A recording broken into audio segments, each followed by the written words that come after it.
நீங்கள் பார்த்துக் கொண்டிருப்பது உங்கள் விஜய்.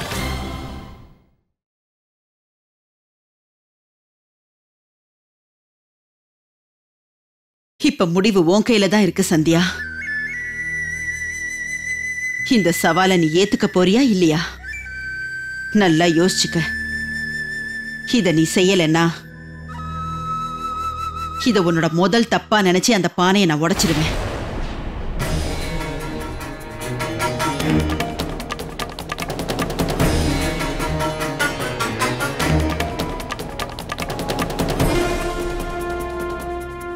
ஐயோ சந்தியாக்கா,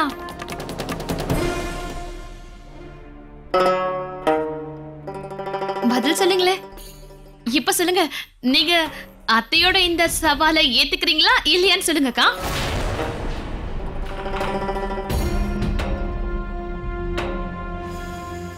ஏன் நீங்க எதுவும் பேசாம நிக்கிறீங்க? ஏன் சும்மா இருக்கீங்க? எனக்கு தெரிஞ்ச வரைக்கும் அத்தா அன்னைக்கு உங்ககிட்ட அந்த சிவலிங்கத்தை பத்தின உண்மைகள் எல்லாத்தையும் நீ நிரூபிமான அத்தை உங்ககிட்ட கேட்டப்ப நீங்க என்ன சொன்னீங்க? உடனே அதுக்கு சம்மதம் சொல்லி அந்த சவாலை ஏத்துக்கிட்டீங்களா இல்லையா? அப்புறம் இன்னைக்கு மட்டும் நீங்க ஏன் அமைதியா இருக்கீங்க? உங்களுக்கும் வருத்தமா இருக்குமோ? கொஞ்சமாவது வருத்தம் இருக்கணும். ஏன்னா இன்னொரு ஜாதி பொண்ணு இந்த வீட்டு மருமகன்னு பெரியத்த கிட்ட போய் நிறுத்தும் போது அது இருக்கிறதுலயே ரொம்ப ரொம்ப கஷ்டமான வேலை இல்ல எனக்கா? அவங்க என்ன சொல்லுவாங்கன்னு உங்களுக்கு தான் தெரியுமே. அவங்க கண்டிப்பா ஒத்துக்க மாட்டாங்கன்னு தெரிஞ்சதுக்கு அப்புறம் நீங்க இந்த பானையை உடைய விடுவீங்களா என்ன?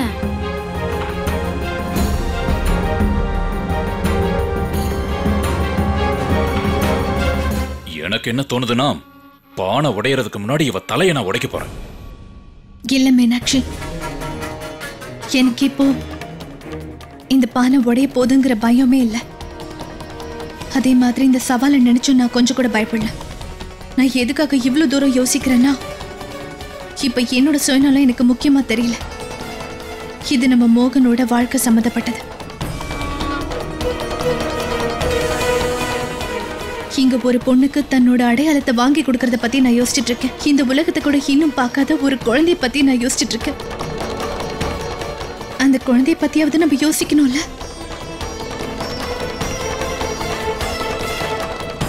இந்த சவாலை நினைச்சு நான் பயப்படல. ஆனா ஒரு சவாலை நினைச்சு இவங்களோட வாழ்க்கையோட எப்படி என்னால விளையாட முடியும்?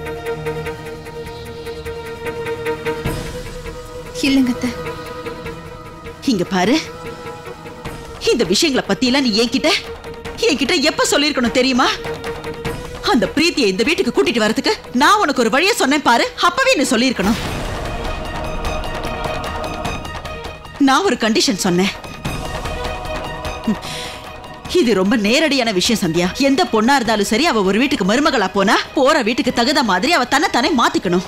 அந்த பொண்ணு விஷயத்திலயும் நான் இதைதான் எதிர்பார்க்கிறேன். ஆனா நீ அதுக்கு சம்மதிக்கல. நீதானே சொன்ன அந்த பொண்ணோட வாழ்க்கையில நாம விளையாடக்கூடாதுன்னு. அது அநியாயம்னு சொன்ன.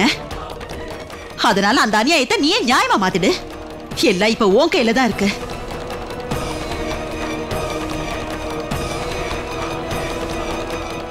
ஏன்னா இப்ப இதை தவிர வேற வழி இல்ல. இதுக்கு மேல இத மாத்த முடியாது. என்ன மன்னிச்சிருங்க அத்தை. என்னால இதை செய்யவே முடியாது.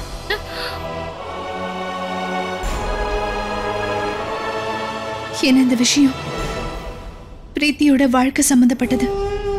அதனால எந்த முடிவா இருந்தாலும் சரி, அதை எடுக்கிறதுக்கு முன்னாடி அவகிட்ட ஒரு தடவையாவது நான் பேசணும்.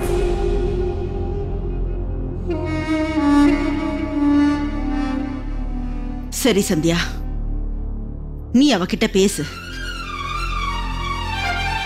ஆனா என்னோட கண்டிஷனை நீ நல்லா ஞாபகம் வச்சுக்க. ஏன்னா அதுல எந்த மாற்றமும் இல்லை.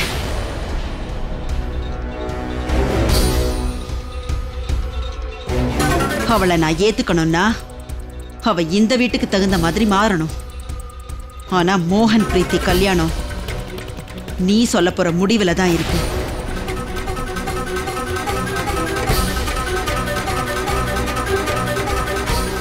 இன்னொரு விஷயத்தை நீ நல்லா ஞாபகத்துல வச்சுக்க சந்தியா.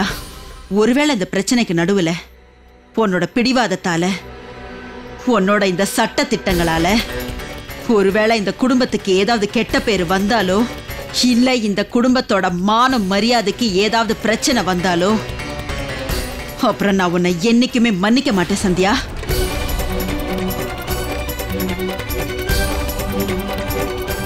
அது நல்லா ஞாபகம் இருக்கட்டும்.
அங்கிள் ஆண்டி, மோகன் பண்ணது தப்புதான், ரொம்ப பெரிய தப்பு. ஆனா அத்தைக்கும் எங்களுக்கும் இதை பத்தி எதுவும் தெரியாது. மோகன் போய் சொல்லுவார்னு நாங்க நினைக்கவே இல்லை. இப்ப எல்லா உண்மைகளும் எங்களுக்கு தெரிஞ்சு போயிடுச்சு.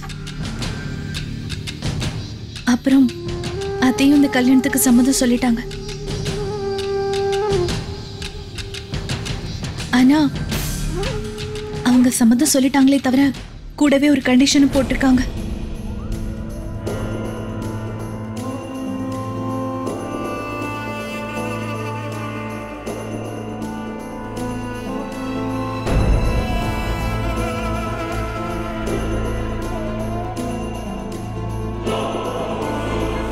அது வந்து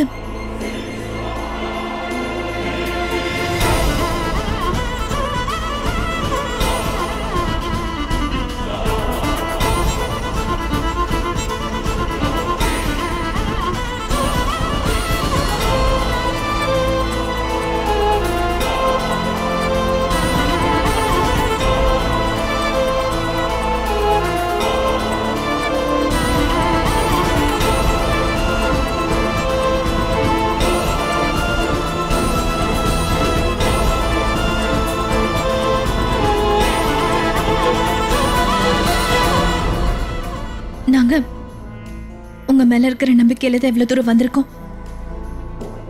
நீங்க ப்ளீஸ் இந்த 7 நாள் பிரீத்தியை எங்களோட ஊருக்கு அனுப்பி வைக்கிறீங்க. அதுவும் இல்லாம ஊர்ல நானும் இவரும் நிச்சயமா பிரீத்திக்கு உதவியா இருப்போம். எனக்கு முழு நம்பிக்கை இருக்கு. அந்த அந்த இடத்துல பிரீத்தி நிச்சயமா பெரியத்தோட மனசுல இடம் பிடிப்பா. அதுக்கப்புறம் எல்லாமே சரியாயிடும். ஆனா அப்படியெல்லாம் ஒருவேளை ஆகலனா,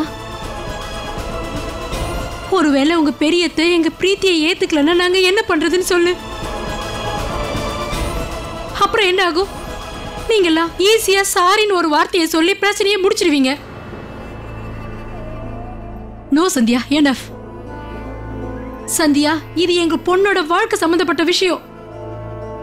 எங்க பொண்ணோட வாழ்க்கை இப்படி எங்க கண்ணு முன்னாடி அழியறதுக்கு நான் ஒத்துக்க மாட்டேன். அப்படியெல்லாம் எதுவும் நடக்காத ஆண்டி. நீங்க ஏன் இந்த மாதிரிலாம் யோசிக்கிறீங்க? நான் சொல்ல வரதை கொஞ்சம் புரிஞ்சுக்கோங்க. ஒருவேளை பெரியத்தை ஒத்துக்கிட்டாங்கன்னா. சந்தியா, இது ஒன்றும் அவ்வளவு சுலபம் இல்ல. இவ்வளோ பெரிய விஷயத்துக்கு அவங்க என்ன சொல்லணும்னாலும் அதுக்கு கொஞ்சம் யோசிக்கணும்ல. எனக்கும் இதை பத்தி யோசிக்க டைம் வேணும். சரி, ஓகே பிரீத்தி. இதுக்கு மேல உன்னோட விருப்பம். ஆனா உன்கிட்ட நான் ஒண்ணு மட்டும் சொல்றேன். திரும்பவும் நான் உன்னை ரிக்வெஸ்ட் பண்ணிக்கிறேன். நான் சொன்ன விஷயங்களை பத்தி அமைதியா உட்காந்து யோசிச்சு பாரு. எனக்கு நல்லா தெரியும் இந்த வழி ரொம்ப கஷ்டமானது. ஆனா இதை தவிர நம்ம கிட்ட வேற எந்த வழியும் கிடையாது. உனக்கு ஒரு நல்ல உறவு கிடைக்கும். அதுவும் இல்லாம உண்மைக்காக தானே நம்ம போராடுறோம். அதுல கஷ்டங்கள் வரதான் செய்யும்.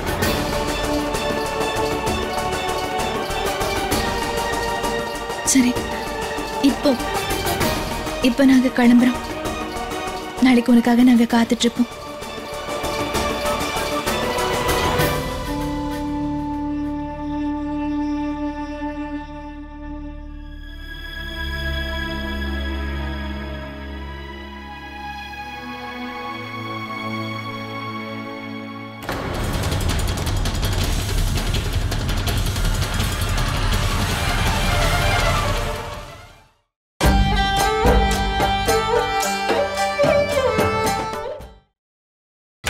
நீங்கள் பார்த்துக் கொண்டிருப்பது உங்கள் விஜய்.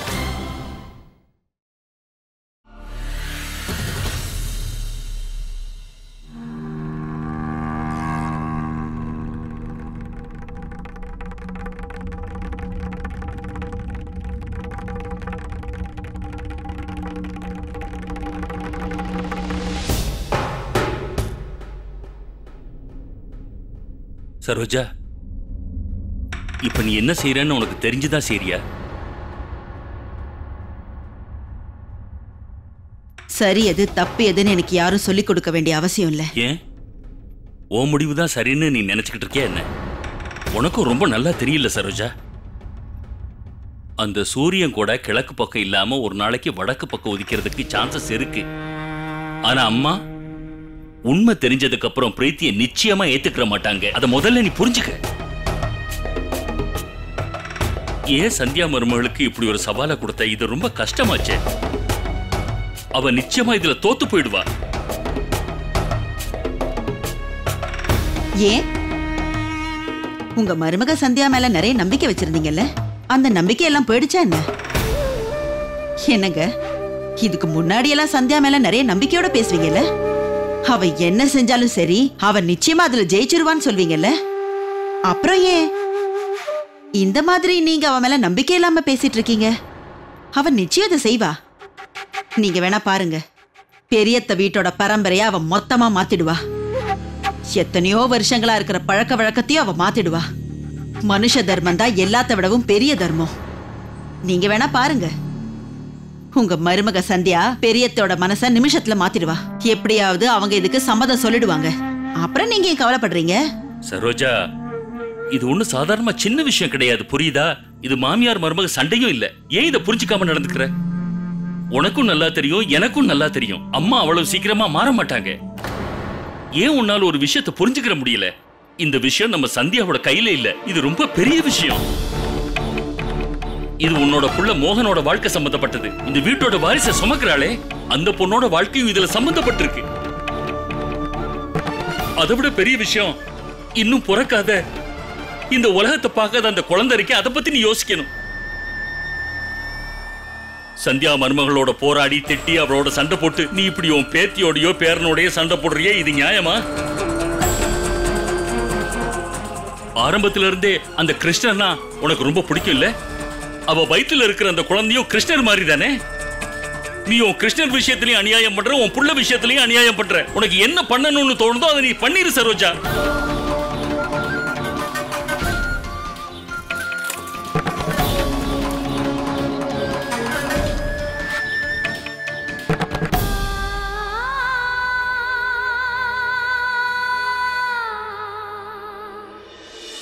நல்ல பஞ்சாயத்து வேலை பார்க்க போயிட்டாங்க. அட, யாருமே கொஞ்சம் கூட யோசிக்கல கர்ப்பமா இருக்க பொண்ணை வேலை பார்க்க வைக்கிறமேன்னு. என்னை பத்தி யாருக்குமே கவலை இல்ல. எல்லா வேலையும் என் தலையில போட்டுடுறாங்க. எல்லாத்தையுமே நான் செய்யணுமா?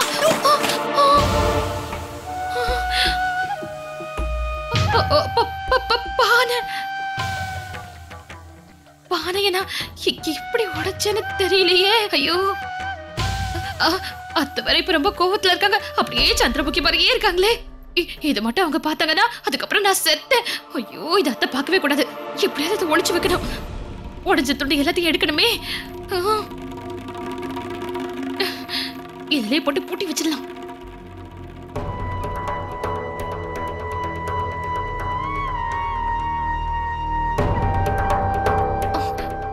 ரொம்ப கனமா இருக்கே. நல்லா மாட்டினேன். ஓ ஓ.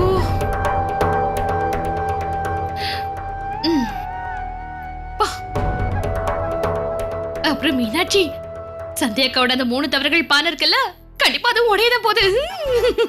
அப்படி மட்டும் நடந்ததுன்னா நான் கண்டிப்பா எல்லாருக்குமே போய் லட்டு கொடுப்பேன். அப்புறம் அம்மா தாயே மாரியம்மா, 101 ரூபாய் தட்டுல வச்சு உங்களுக்கு நான் நெய் லட்டுவை நெய்வேதனமா பண்றேன். அந்த பிரீத்தி ஊருக்கு போறதுக்கு கண்டிப்பா சம்மதம் சொல்லணும். அதுக்கப்புறம் நான் நினைக்கிறதெல்லாம் கண்டிப்பா நடக்கும்ல. அத்தை ஊருக்கு போயிடுவாங்க. அதுக்கப்புறம் நான் என்னோட அம்மாவை இங்க வர சொல்லி கூப்பிட்டுப்பேன். அதுக்கப்புறம் சந்தியா இருக்காங்களே, கண்டிப்பா அவங்க அந்த முதல் தவற செய்வாங்க. அதுக்கப்புறம் வெளியே இருக்க அந்த 3 பானைகள் ஒரு பானை உடையதான் போகுது. வந்துட்டாங்க போல இருக்கே. ஓ, பெரியவரா சந்தியாக்கா வந்துட்டாங்களா? ஐயோ மீனாட்சி, சீக்கிரமா போய் பேசிப்பாரு. அந்த கடவுளோட வேண்டுதலை கேட்டாரா இல்லைன்னு இப்ப தெரிஞ்சு போயிடும்.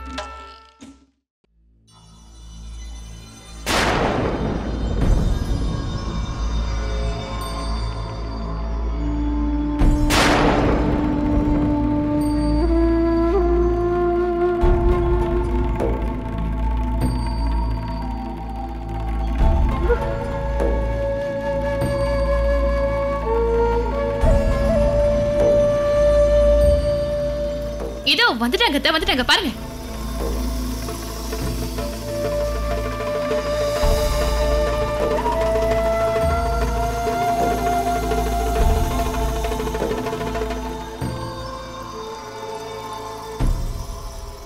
பிரீத்தி என்ன சொன்னா?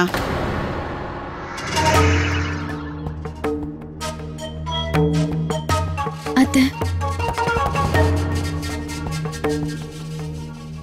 அவ யோசிக்கிறதுக்கு கொஞ்சம் டைம் வேணும்னு கேட்டிருக்கா.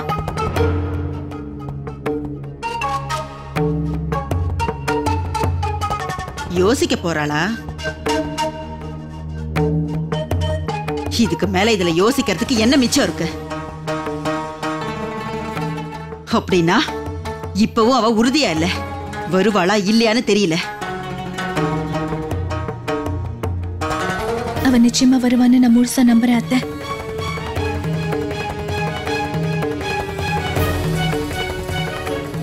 ஒருவேளை நம்ம பிரீத்தியோட இடத்துல இருந்து பார்த்தோம்னா இப்ப அவ எடுக்க போற முடிவு ரொம்ப பெரிய முடிவு அத்தை. இந்த மாதிரி முடிவெல்லாம் எடுக்கிறதுக்கு நிச்சயமா கொஞ்சம் டைம் ஆகும்ல. போக போக எல்லாம் தெரிய வரும் சந்தியா. உன்னோட நம்பிக்கை ஜெயிக்குதா இல்ல என் அனுபவம் ஜெயிக்குதான்னு பார்க்கலாம்.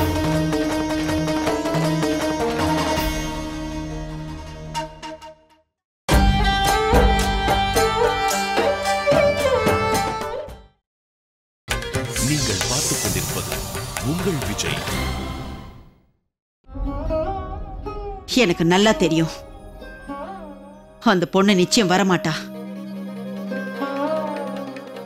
இங்க பாரு, காதல் கல்யாணம் இத பத்தி எல்லாம் பேசுறது ரொம்ப சுலபம்.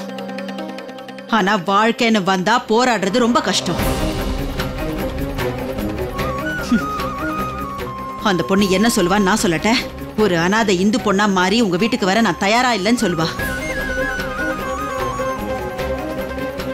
நீ இங்க நின்னு உறுதியா என்னென்னமோ பேசுறல்ல, அதுக்கெல்லாம் எந்த பலனும் இல்லாம போக போகுது. அதிகமா பேசுறதால எந்த பிரயோஜனமும் இல்ல. ஒண்ணு மட்டும் நீ தெரிஞ்சுக்க. ஒரு பொண்ணு அவ அத்தை கிட்ட போய் இந்த நதி எவ்வளவு ஆழம்னு கேட்டாலாம். அதுக்கு அந்த மாமியாரு, உன் படகுல தான் ஓட்டை இருக்கே, நீ மூழ்கும் போது உனக்கே தெரியும்னு சொன்னாங்களாம். அந்த பிரீத்திய பத்தி நானும் தெரிஞ்சுக்க போறேன். அம்மா சொல்றபடி நடந்தா ரொம்ப நல்லா இருக்கும். அந்த பிரீத்தி வரக்கூடாது. நான் பண்ண தப்பு நம்ம ஊர்ல யாருக்குமே தெரியக்கூடாது. எல்லாருக்குமே தெரிஞ்சிடுச்சுன்னா மானமே போயிடும். ஐயோ கடவுளே, என்ன இது? ஏன் இப்படி எல்லா விஷயத்திலயும் ஏதோ ஒரு மர்மத்தை வச்சுக்கிட்டே இருக்கீங்க? அவ வருவாளா மாட்டாளா? வருவாளா இல்ல வரமாட்டாளா தெரியலையே. சரி விடு. பிரீத்தியோட முடிவு எதுவா வேணாலும் இருக்கட்டும். நாம எல்லாரும் ஊருக்கு போகணும்ல. எல்லாரும் போங்க, போய் அதுக்கான ஏற்பாடெல்லாம் செய்யுங்க. இன்னொரு விஷயம், பெரியத்தைக்காக புடவை, வளையல், அலங்கார பொருள் இது எல்லாத்தையும் எடுத்து வைக்கணும். அப்புறம் வாங்க வேண்டியதெல்லாம் வாங்கணும். சரிங்க.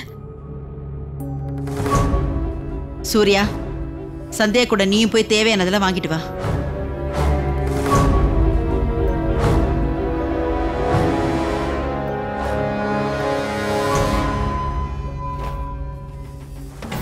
எனக்கு ரொம்ப நல்லா தெரியும். அந்த பிரீத்தி நிச்சயம் நாளைக்கு வரமாட்டா. அப்படியே அவ வந்தாலும் பெரியத்த வேற மதத்தை சேர்ந்த பொண்ணை ஏத்துக்க மாட்டாங்க.